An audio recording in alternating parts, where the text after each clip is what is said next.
ನಾನು ಒಂದು ಒಂಟಿ ನಾನು ಸ್ವಲ್ಪ ಚತ್ತಿ ಅಂದರೆ ಕಾಲು ಸರಿ ಇಲ್ಲ. ಅದು ಊರಲ್ಲಿ ಆಡ್ಕೊಂತಿದ್ರು, ಇವಳು ಕೈಲಿ ಏನೂ ಆಗಲ್ಲ, ದುಡಿಯೋಕ್ಕಾಗಲ್ಲ, ಸಂಪಾದನೆ ಮಾಡೋಕ್ಕಾಗಲ್ಲ ಅಂತ. ಇದು ಚಾಲೆಂಜ್. ನಾನು ಬೆಂಗಳೂರಿಗೆ ಹೋಗಿ ದುಡಿತೀನಿ, ದುಡಿದು ಬಂದೇ ಬರ್ತೀನಿ, ಚೆನ್ನಾಗಿ ಹಾಗೆ ಆಗ್ತೀನಿ ಚಾಲೆಂಜ್ ಮೇಲೆ ನಾನು ಒಬ್ಬಳೇ ಬೆಂಗಳೂರಿಗೆ ಬಂದೆ. ಅವತ್ತು ನನಗೆ ಗ್ರಾಚಾರ ಕೆಟ್ಟಿತ್ತೆ, ನಂಗೆ ಗೊತ್ತಿಲ್ಲ. ಅವತ್ತು ಆ ಮೇಡಮ್ ಕೈಗೆ ಸಿಕ್ಕಾಕೊಂಡೆ. ಅಂದ್ರೆ ಅನಾಥರಿ ಪ್ರಪಂಚದಲ್ಲಿ ಬದುಕೋ ರೈಟ್ಸ್ ಇಲ್ವಾ? ಅಲ್ಲಿ ಅಡ್ಮಿಷನ್ ಆಗಿರೋರು ಯಾರಾದ್ರೂ ಬಂದ್ರೆ ಇವ್ರಿಗೆ ದುಡ್ಡು ಕಟ್ಟಿ ಕರ್ಕೊಂಡು ಹೋಗ್ಬೇಕು. ಅನಾಥ ಆಶ್ರಮ ಅದು, ಅನಾಥರು ಇರೋದಲ್ಲಿ ದುಡ್ಡು ಯಾಕೆ ಕಟ್ಟಬೇಕು? ಇವರೇ ಹೋಗಿ ಮಧ್ಯರಾತ್ರಿ ಸರ್ವೆ ಮಾಡಿ ಎತ್ತಕೊಂಡ್ ಬರ್ತಾರೆ ಎಲ್ಲಾರು. ಈ ತರ ಲೈವ್ ಮಾಡ್ತಾರೆ. ಲೈವ್ ಮಾಡುವಾಗ ನಾವ್ ಏನಾರ ಮಾತಾಡಿದ್ರು ಏನು ಅನ್ನಲ್ಲ. ಲೈವ್ ಮುಗ್ದಾದ್ಮೇಲೆ ಹೊಡಿಯಕ್ ಸ್ಟಾರ್ಟ್ ಮಾಡ್ತಾರೆ. ಏನಕ್ಕೆ? ಯಾಕೆ ಊಟ ಜಾಸ್ತಿ ಕೇಳ್ತೀಯಾ? ಈಗ ನನ್ಗೆ ಇಷ್ಟು ಸಾಕಾಗಲ್ಲ ಮೇಡಮ್, ಇನ್ನು ಸ್ವಲ್ಪ ಹಾಕಿ ಮೇಡಮ್, ಹೊಟ್ಟೆ ಇಸ್ತದೆ.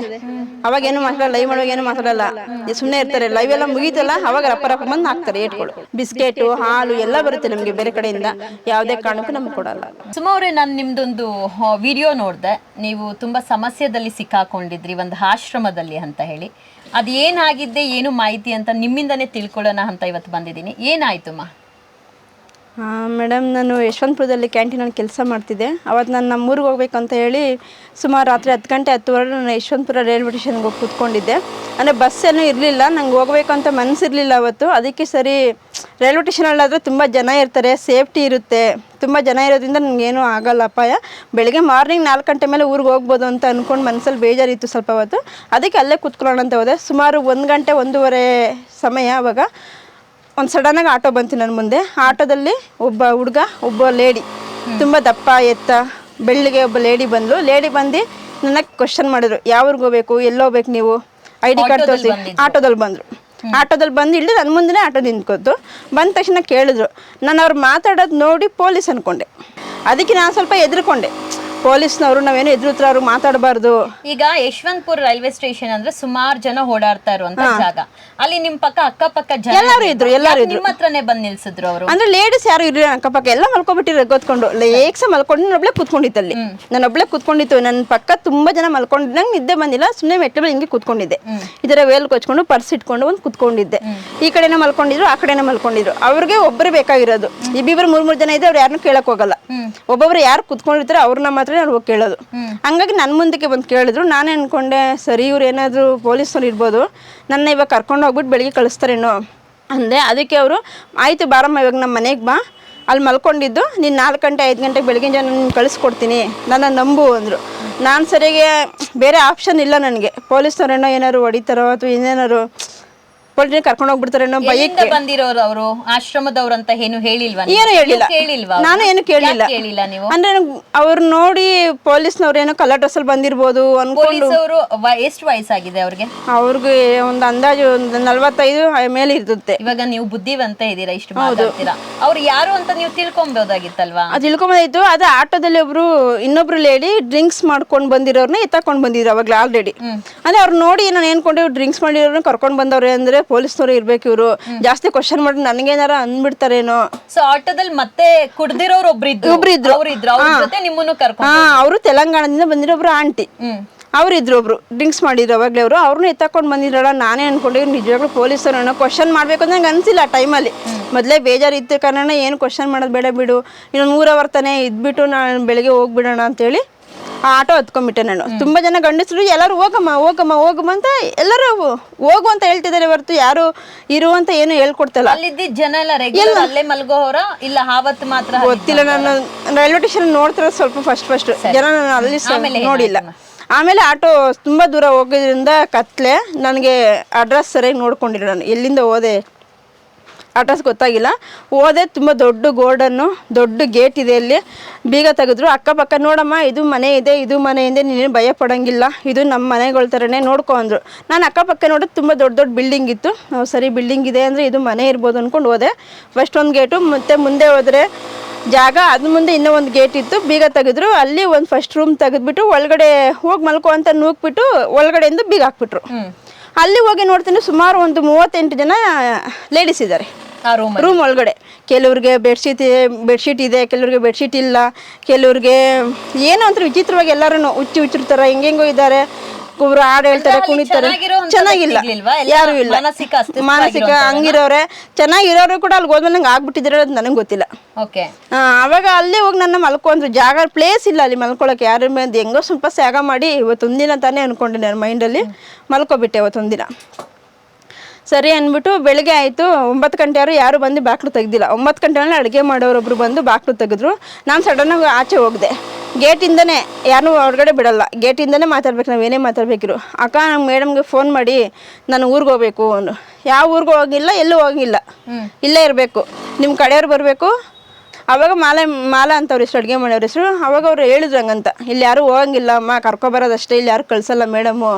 ನಿಮ್ಮ ಮನೆಯವ್ರ ಅಡ್ರೆಸ್ಸು ಅಥವಾ ನಿಮ್ಮ ಊರು ಏನಾರು ಹೇಳಿ ಮೇಡಮ್ ಕಳಿಸಿದ್ರೆ ಹೋಗ್ಬೋದು, ಇಲ್ಲಾಂದ್ರೆ ಇಲ್ಲ, ಹೋಗಿ ಇವಾಗ ಒಳಗಡೆ ಹೋಗು ಅಂತೇಳಿ ಅಲ್ಲಿ ವಾಚ್ಮೆನ್ ಇರೋನು ಸಾಕು ನಡಿ ಮಾತಾಡಿ, ಸಾಕು ನಡಿ ಅಂತ ಒಳಗಡೆ ಹಾಕ್ಬಿಟ್ರು. ಅವಾಗ ನಂಗೆ ತುಂಬ ಅಳು ಬಂತು, ಅಯ್ಯೋ ನಾನು ಎಂಥ ಜಾಗಕ್ಕೆ ಬಂದು ಸೇರ್ಕೊಂಡೆ ಅಂತ. ನಿಮ್ಮನ್ನ ಯಶವಂತಪುರದಿಂದ ಕರ್ಕೊಂಡು ಹೋದ್ರಲ್ಲ, ಆಗ ನಿಮ್ಮನ್ನ ಏನಂತ ಮಾತಾಡ್ಸು, ನೀವು ಅನಾಥ ಯಾಕೆ ಇಲ್ಲಿ ಕೂತ್ಕೊಂಡಿದ್ದೀರಾ ಅಂತ ಏನು ನಿಮ್ಮನ್ನ ವಿಚಾರಿಸಿಲ್ವಾ? ವಿಚಾರಣೆ ಮಾಡಿದ್ರು. ಏನ್ ಮಾಡಿದ್ರು ಅಂದ್ರೆ ಎಲ್ಲಿ ಕೆಲಸ ಮಾಡ್ತೀರಾ, ಎಷ್ಟು ದುಡ್ಡು ಇಕ್ಕಿದ್ದೀರಾ, ಆತರ ವಿಚಾರಣೆ ಮಾಡಿದ್ರು. ಬಟ್ ನೀನ್ ಯಾಕಮ್ಮ ರೈಲ್ವೆ ಸ್ಟೇಷನ್ ಅಲ್ಲಿ ಮಲ್ಕೊಳ್ತಾ ಇದ್ದೆ? ದುಡ್ಡು ಎಷ್ಟು ದುಡ್ಡು ಇಕ್ಕಿದ್ದೀರಾ, ಎಷ್ಟು ಸಂಪಾದನೆ ಮಾಡಿದ್ದೀರಾ, ಎಲ್ಲಿ ಕೆಲ್ಸಕ್ಕೆ ಹೋಗ್ತಿದೆ, ಎಲ್ಲಿ PG, ಅಪ್ಪ ಅಮ್ಮ ಇಬ್ರು ಇಲ್ಲ ಅಂತಾನೆ ಹೇಳ್ಕೊಂಡ್ಬಿಟ್ಟೆ ನಾನು. ಅದಕ್ಕೆ ಅಪ್ಪ ಅಮ್ಮ ಯಾರು ಇಲ್ವಲ್ಲ ಅಂತ ಹೇಳಿ ಕರ್ಕೊಂಡು ಹೋಗ್ಬಿಟ್ರು ನನ್ನ. ಆಮೇಲೆ ಅವತ್ತು 9 ಗಂಟೆಗೆ ಊಟ ಇಲ್ಲ, 11 ಗಂಟೆ 11:15 ನಮಗೆ ಊಟಕ್ಕೆ ಬಿಟ್ರು. ಅಲ್ಲೇ ರೂಮಿಂದ ಸ್ವಲ್ಪ ಬೀಗ ತೆಗೆದ್ರೆ ಹಂಗೆ ಲೈನಾಗಿ ಇರುತ್ತೆ. ನಾಷ್ಟ ಇಷ್ಟ ಏನೂ ಇಲ್ಲ, 11:15 ಯಾರಿಗೂ ಕೊಡಲ್ಲ ಅಲ್ಲಿ. ಇಷ್ಟಿಷ್ಟು ಚಿಕ್ಕದು ಒಂದು 2 ಮುದ್ದೆ.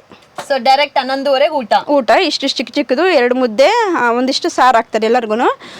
ಬಿಟ್ರು ಹಿಂಗೆ ಲೈನಿಗೆ ಕುತ್ಕೊಂಡಿದ್ವಲ್ಲ, ಅವಾಗ ನಾನು ಕೂತಿರೋ ಪ್ಲೇಸಲ್ಲಿ ಒಂದು ಬೋಲ್ಡ್ ನೋಡಿದೆ, ಅಮ್ಮನ ಮಡಿಲು ಟೆಸ್ಟ್ ರೀ ಅಂತ ನೋಡಿ ಅಲ್ಲಿ ಬೋಲ್ಡು ಮತ್ತು ಫೋಟೋಗಳು ನೋಡಿದೆ. ಅವಾಗ ಅವ್ರ ಫೋಟೋ ನಾನು ರಾತ್ರಿ ನೋಡಿದ್ದಲ್ಲ ಮುಖ, ಅವರು ಶಶಿಕಲಾ ಅಂತ ಅವಾಗ ಗೊತ್ತಾಯ್ತು. ಅಂದರೆ ಇದು ಓಲ್ಡ್ ಏಜ್ ಅನಾಥಾಶ್ರಮ ಅಂತ ಅವಾಗ ನಾನು ಅನ್ಕೊಂಡೆ. ಅಯ್ಯೋ ನನಗೆ ಗೊತ್ತಿಲ್ದೇ ಬಂದ್ಬಿಟ್ನಲ್ಲಪ್ಪ, ಇನ್ನು ಹೊರಗಡೆ ಬಿಡ್ತಾರೆ ಬಿಡಲ್ಲ ಅಂತ ನಾನು ಮನಸ್ಸಲ್ಲಿ ಅನ್ಕೊಂಡೆ. ಅವಾಗ ಆ ಊಟ ಏನು ಚೆನ್ನಾಗಿರಲಿಲ್ಲ, ಅಪ್ಪ ಅಮ್ಮ ಯಾರು ಇಲ್ಲ ಅಂತ ಹೇಳಿ, ಅದಕ್ಕೆ ಅವ್ರು ಅನಾಥಾಶ್ರಮ ಅಂತ ಕರ್ಕೊಂಡು ಹೋಗ್ಬಿಟ್ಟಿದ್ದಾರೆ, ಅನಾಥರು ಅಂತ ಹೇಳಿ.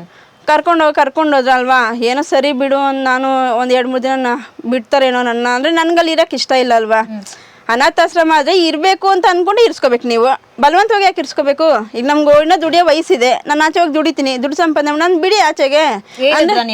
ಹೌದು, ಕೇಳ್ಕೊಂಡಿದ್ದೀನಿ ಶಶಿಕಲಾ ಹತ್ರ, ಅವ್ರ ಮಗ ರವಿ ಹತ್ರ, ಎಲ್ಲರ ಹತ್ರ ಕಾಲು ಇಟ್ಕೊಂಡೆಲ್ಲ ಕೇಳ್ಕೊಂಡಿದ್ದೀನಿ. ಬಿಡಲ್ಲ, ನಿಮ್ಮ ಕಡೆಯವರೇ ಬರಬೇಕು, ನಮ್ಮ ಕಡೆಯವ್ರು ಯಾರು ಇದ್ದಾರೆ ಅಂತ ಬರ್ತಾರೆ. ನನ್ನ ಕಡೆ ಯಾರು ಇಲ್ಲ ಅಂತ, ಯಾರು ಇಲ್ಲ ಅಂದ್ರೆ ಇಲ್ಲೇ ಬಿದ್ದು ಸಾಯಿ.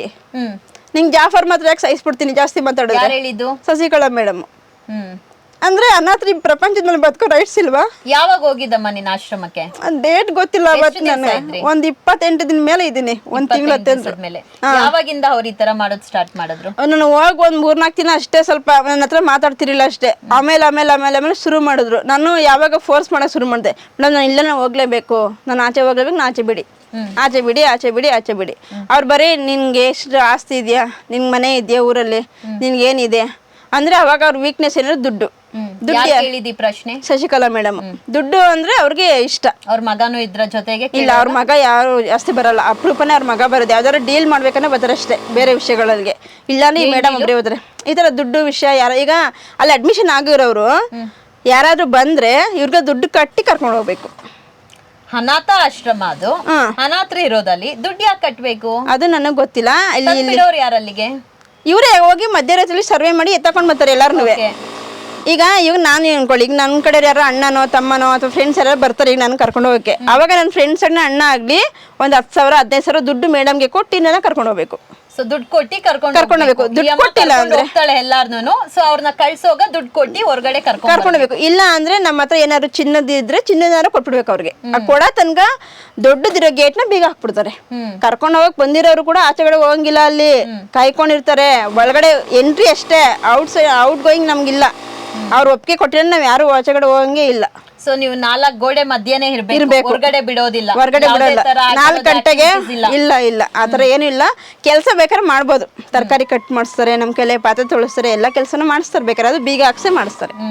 ಇಲ್ಲಾಂದ್ರೆ ಅಲ್ಲಿ ಕಾವಲು ಕೂತ್ಕೊಂಡು ಮಾಡಿಸ್ತಾರೆ ಎಲ್ಲಾ ಕೆಲಸನ. ತರಕಾರಿ ಕಟ್ ಮಾಡಿಸ್ತಾರೆ, ಬೇಕಾದ್ರೆ ಪಾತ್ರೆ ತೊಳಿಸ್ತಾರೆ, ಕಸ ಗುಡಿಸ್ತಾರೆ.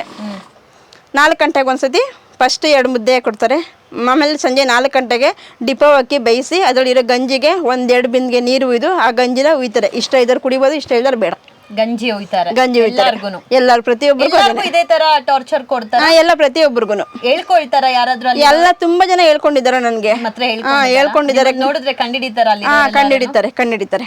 ಆಮೇಲೆ ಏನಾಯ್ತಮ್ಮ? ಆ ತರ ಮತ್ತೆ ನೈಟು 7:30ಗೆ ಅನ್ನ ಸಾಂಬಾರ್ ಕೊಡ್ತಾರೆ. 1 ಸ್ಪೂನ್ ಮೇಲೆ ಇನ್ನು ಊಟ ಹಾಕಲ್ಲ. ಲೈವ್ ಮಾಡ್ತಾರೆ ಅವರು ಅವ್ರ ಫ್ರೆಂಡ್ಸ್ಗಳಿಗೆ, ಊಟ ಹಾಕ್ತಾ ಇದೀವಿ ನೋಡಿ ಈ ತರ ಲೈವ್ ಮಾಡ್ತಾರೆ. ಲೈವ್ ಮಾಡುವಾಗ ನಾವ್ ಏನಾರ ಮಾತಾಡಿದ್ರು ಏನು ಅನ್ನಲ್ಲ. ಲೈವ್ ಮುಗ್ದಾದ್ಮೇಲೆ ನೋಡಿಕ್ ಸ್ಟಾರ್ಟ್ ಮಾಡ್ತಾರೆ. ಏನಕ್ಕೆ? ಯಾಕೆ ಊಟ ಜಾಸ್ತಿ ಕೇಳ್ತೀಯಾ, ಈಗ ನನ್ಗೆ ಇಷ್ಟು ಸಾಕಾಗಲ್ಲ ಮೇಡಮ್, ಇನ್ನು ಸ್ವಲ್ಪ ಹಾಕಿ ಮೇಡಮ್, ಹೊಟ್ಟೆ ಇರ್ತದೆ. ಅವಾಗ ಏನು ಮಾತಾಡಲ್ಲ, ಲೈವ್ ಮಾಡುವಾಗ ಏನು ಮಾತಾಡಲ್ಲ, ಸುಮ್ಮನೆ ಇರ್ತಾರೆ. ಲೈವ್ ಎಲ್ಲ ಮುಗೀತಲ್ಲ ಅವಾಗ ರಪ್ಪ ಬಂದು ಹಾಕ್ತಾರೆ ಏಟ್ಗಳು. ಏನು ಕೇಳ್ತೀಯ, ಕೋಲಲ್ಲಿ ಹೊಡಿತಾರೆ, ದೊಡ್ಡ ದೊಡ್ಡ ಕೋಲ್ ಇಟ್ಕೊಂಡವ್ರೆ. ಯಾರು ಹೊಡಿಯೋದು? ಸಸಿಕಳ ಮೇಡಮ್. ಊಟ ಯಾರು ಕೇಳ್ತಾರ ಅವ್ರು ಒದೆಗಳೇ. ಈಗ ಅಪ್ಪು ಸರ್ದು ಮೊನ್ನೆ ಇದಾಯ್ತಲ್ವಾ, ಅವರು ಏನೋ ಜನ್ಮದಿನ ಏನೋ ಸುತ್ತಾಗಿರೋದಂತ ಅವಾಗೆಲ್ಲ ಊಟ ಎಲ್ಲ ಜಾಸ್ತಿ ಬಂದಿರುತ್ತಲ್ವಾ, ಅದನ್ನ ಒಂದ್ಸತಿ ಬಂದ್ರೆ 2 ಟೈಮ್ ಮಾಡ್ಬೇಕು ಅವರು. ಅವ್ರಿಗೆ ಹೊರಗಡೆಯಿಂದಾನು ಊಟ ಬರುತ್ತೆ. ಅದೇ ಊಟನ ಅವ್ರಿಗೆ 1 ಟೈಮ್ಗೆ ಅಂತ ಕೊಟ್ಟಿರ್ತಾರೆ, ಇವ್ರು 2 ಟೈಮ್ ಮಾಡ್ತಾರೆ. ಈಗ 1 ಟೈಮ್ ಹೊಟ್ಟೆ ತುಂಬ ತಿನ್ಲಿ ಅಂತ ಅವ್ರು ಕೊಟ್ಟು ಕಳ್ಸಿರ್ತಾರೆ, ಇವ್ರು ಅದನ್ನ 2 ಟೈಮ್ ಮಾಡ್ಬಿಡ್ತಾರೆ, ಡಿವೈಡ್ ಮಾಡ್ಬಿಡ್ತಾರೆ. ಇಷ್ಟಿಷ್ಟು ಹಾಕ್ಬಿಡೋದು.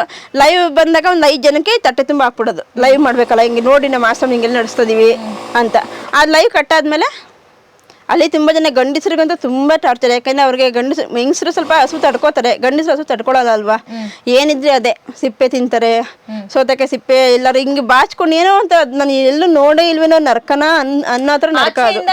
ಡೊನೇಷನ್ ಅದೆಲ್ಲ ಬರುತ್ತೆ. ಕರೆಕ್ಟ್ ಟೈಮ್ಗೆ ಕರೆಕ್ಟ್ ಊಟ ಹಾಕಲ್ಲ, ಹೊಟ್ಟೆ ತುಂಬಾ ಊಟ ಕೂಡ ಕೊಡೋದಿಲ್ಲ. ಯಾವುದೇ ಕಾರಣಕ್ಕೂ ಕೊಡಲ್ಲ, ಯಾವುದೇ ಕಾರಣಕ್ಕೂ ಕೊಡಲ್ಲ. ಏನ್ ಮಾಡ್ತಾರೆ ಅಂತ ಗೊತ್ತಿಲ್ಲ. ಬಿಸ್ಕೆಟ್ ಏನ್ ಮಾಡ್ತಾ ಇದಾರೆ ಶಶಿಕಲಾ ಅವ್ರ ಆಶ್ರಮದಲ್ಲಿ? ಆ ಜನ ಬೇಕಂತೆ ಅವ್ರಿಗೆ ತೋರ್ಸಕ್ಕೆ, ಇಷ್ಟು ಜನ ನಾವು ಸಾಕ್ತಾ ಇದೀವಿ ಅಂತ. ಇಷ್ಟು ಜನ ನಮ್ಮ ಆಶ್ರಮದಲ್ಲಿ ಇಷ್ಟಪೂರ್ವಕವಾಗಿದ್ದಾರೆ, ನಾವ್ ಖುಷಿಯಿಂದ ನೋಡ್ಕೊಂತ ಇದೀವಿ ಅವ್ರನ್ನ ಅಂದ್ರೆ ತೋರ್ಸ್ಕೋಬೇಕಲ್ಲ. ಯಾವ್ದೇ ತರ ಬಿಸ್ಕೆಟು ಹಾಲು ಎಲ್ಲ ಬರುತ್ತೆ ನಮ್ಗೆ ಬೇರೆ ಕಡೆಯಿಂದ, ಯಾವುದೇ ಕಾರಣಕ್ಕೂ ನಮ್ಗೆ ಕೊಡಲ್ಲ. ಯಾವಾಗ ಎಲ್ಲ ಅಲ್ಲೇ ಇಟ್ಕೊಂಡಿರ್ತಾರೆ, ಎಲ್ಲ 3 ದೊಡ್ಡ ತಪ್ಪಲಿಗಳೆಲ್ಲ ಇಟ್ಕೊಂತಾರೆ. ಯಾರು ತಿಂತಾರೆ ಅದು ನಮ್ಗೆ ನೋಡವಲ್ಲ, ಆಫೀಸ್ ರೂಮ್ ನಮ್ಮೆಲ್ಲ ಕಳ್ಸವಲ್ಲ ನಮ್ಮಂತವ್ರನ್ನ ಅಲ್ವಾ. ಅವ್ರ ಆಫೀಸ್ ರೂಮ್ ಅವ್ರ ಇಷ್ಟ. ಮತ್ತೆ ಯಾರಾದ್ರೂ ನಾವೇ ಬಂದು ಊಟ ಹಾಕ್ತಿವಿ, ಡೊನೇಷನ್ ಮಾಡ್ತಾರಲ್ಲ, ನಾವೇ ಬಂದು ಊಟ ಹಾಕ್ತಿವಿ, ನಾವೇ ಕೊಡ್ತೀವಿ ಬಿಸ್ಕೆಟ್ ಅಂದ್ರೆ ಅವಾಗ ಅವ್ರು ಏನ್ ಮಾಡ್ಬಿಡ್ತಾರೆ, ಬಿಸ್ಕೆಟ್ ಪ್ಯಾಕೆಲ್ಲ ಬಿಚ್ಬಿಡ್ತಾರೆ. ನೀವೇ ಕೊಟ್ಬಿಡಿ ಲೈವ್ ಮಾಡೋಣ. ನಾವ್ ಹಿಂಗೆಲ್ಲ ಸಂಜೆ ಹೊತ್ತು ಊಟ ಕೊಡ್ತಾ ಇದೀವಿ, ಸಂಜೆ ಹೊತ್ತು ಟೀ ಕೊಡ್ತೀವಿ. ಯಾರಾದ್ರೂ ನಿಮ್ಮಂತವ್ರು ಬಂದು ನಾವು ಕಣ್ಣಾರೆ ನೋಡ್ತೀವಿ, ಜನರು ಕೊಡ್ತೀರಾ ಇಲ್ವಾ ಅಂದ್ರೆ ಮಾತ್ರ ಜಾಸ್ತಿ ಮಾಡಿಬಿಡ್ತಾರೆ. ಇಲ್ಲಾಂದ್ರೆ 50-38 ಜನ, ಅವ್ರೊಂದು 18 ಜನ, ಸುಮಾರು ಒಂದು 70 ಜನಕ್ಕೆ 5 kg ಅಕ್ಕಿಲಿ ಊಟ ಬಡಿಸ್ತಾರೆ. ಆಗುತ್ತೆ ಅದು 5 kg ಅಕ್ಕಿ? ಆಗಲ್ಲ. ಅವಾಗ ಏನ್ ಮಾಡ್ತಾರೆ, ಅದೇ ಅಕ್ಕಿಗೆ ಗಂಜಿ ಎಲ್ಲ ಮಿಕ್ಸ್ ಮಾಡಿ ಉಪ್ಪು ಹಾಕಿ ಉಯ್ತಾರೆ. ಈಗ ರೀಸೆಂಟ್ ಆಗಿ ನೀವು ಒಂದು ವಿಡಿಯೋದಲ್ಲಿ ಮಾತಾಡಿದ್ರಿ, ಶಶಿಕಲಾ ಅವ್ರು ಹೇಳ್ತಾ ಇದಾರೆ ಅದು ಸುಳ್ಳು ಅಂತ ಹೇಳಿ. ನಾನು ನಾನು ಸ್ವಲ್ಪ ಚೊತ್ತಿ ಅಂದ್ರೆ ಕಾಲು ಸರಿ ಇಲ್ಲ, ಅದು ಊರಲ್ಲೇ ಆಡ್ಕೊತಿದ್ರು. ಇವಳು ಕೈಲಿ ಏನೂ ಆಗಲ್ಲ, ದುಡಿಯೋಕ್ಕಾಗಲ್ಲ, ಸಂಪಾದನೆ ಮಾಡೋಕ್ಕಾಗಲ್ಲ ಅಂತ. ಇದು ಚಾಲೆಂಜ್. ನಾನು ಬೆಂಗ್ಳೂರಿಗೆ ಹೋಗಿ ದುಡಿತೀನಿ, ದುಡಿದು ಬರ್ತೀನಿ, ಚೆನ್ನಾಗಿ ಆಗ್ತೀನಿ ಅನ್ನೋ ಚಾಲೆಂಜಲ್ಲಿ ನಾನು ಒಬ್ಬಳೇ ಬೆಂಗ್ಳೂರಿಗೆ ಬಂದೆ. ಅವತ್ತು ನನಗೆ ಗ್ರಾಚಾರ ಕೆಟ್ಟಿತ್ತೆ, ನಂಗೆ ಗೊತ್ತಿಲ್ಲ. ಅವತ್ತು ಆ ಮೇಡಮ್ ಕೈಗೆ ಸಿಕ್ಕಾಕೊಂಡೆ. ಪಿಜಿಯಿಂದ ಹೋಗಿದ್ದು ಕೆಲಸ ಮುಗಿಸ್ಕೊಂಡು 4 ಗಂಟೆ ಕೆಲಸ ಮುಗಿಯುತ್ತೆ ನಂದು. ಹೋಟ್ಲಲ್ಲಿ ಪಾತ್ರೆ ತೊಳಿ ಕೆಲಸ ಅಲ್ವಾ, ಬೆಳಿಗ್ಗೆ 7 ಗಂಟೆಯಿಂದ 4 ಗಂಟೆ ಲಾಸ್ಟ್ ನಂದು. 4 ಗಂಟೆಗೆ ಮತ್ತೆ ಪಿಜಿಗೆ ಹೋಗಿ ಅಲ್ಲಿ ಸ್ವಲ್ಪ ದುಡ್ಡಿನ ಸಮಸ್ಯೆ ಸ್ವಲ್ಪ ಆಗಿ ಆಮೇಲೆ ಇಲ್ಲಿ ಬಂದೆ. ವಾಪಸ್ ಪಿಜಿಗೆ ಹೋಗ್ಬೋದಾಗಿತ್ತು, ಬಟ್ 10:30 ಆಗಿತ್ತಲ್ಲ, ಗೇಟ್ ಓಪನ್ ಮಾಡಲ್ಲ. ಸರಿ ಬಿಡು, ರಿಲೇಟಿವ್ಸ್ ಇಷ್ಟೊಂದು ಜನ ಇರ್ತಾರಲ್ಲ, ಕೂತ್ಕೋಬೋದೇನಲ್ಲ, ಪರವಾಗಿಲ್ಲ ಅಂದ್ಬಿಟ್ಟು ಅಲ್ಲಿ ಕೂತ್ಕೊಂಡೆ. ಇವ್ರು ಬಂದ್ರು, ಹಿಂಗೆಲ್ಲ ಆಗೋಯ್ತು. ಅವಳಿಗೆ ಊಟ ಸ್ವಲ್ಪ ಜಾಸ್ತಿ ತಿಂತದೆ, ಅವಳಿಗೆ ಗೊತ್ತಾಗಲ್ಲ. ಊಟ ಅಂತ ತಿಂತಾನೆ ಇರ್ತಾಳೆ. ಅವಳು ಕೇಳ್ತಾಳೆ, ಯಾರು ಇದ್ದಾಗ ಮಾತಾಡ್ತಾಳೆ, ಕಿತ್ಕೊಂಡ್ಬಿಡ್ತಾಳೆ ಅಂತೇಳಿ ಒಂದಿನ ಹೊಡೆದ್ರು. ಆ ಹೊಡಿಯೋ ಏಟ್ಗೆ ತುಂಬಾ ಭಯ ಬಿದ್ದಿದ್ದೀನಿ ನಾನು. ಹೊಡೆದಿದ್ದಾರೆ ಅಂದ್ರೆ ಕೋಳಿ 2 ಪೀಸ್ ಆಗಿ ಈ ಬುಡಿ ತೂತಾಗಿ ಇಲ್ಲಿವರೆಗೂ ರಕ್ತ ಸುರಿತಾದೆ ಹಿಂಗೆ.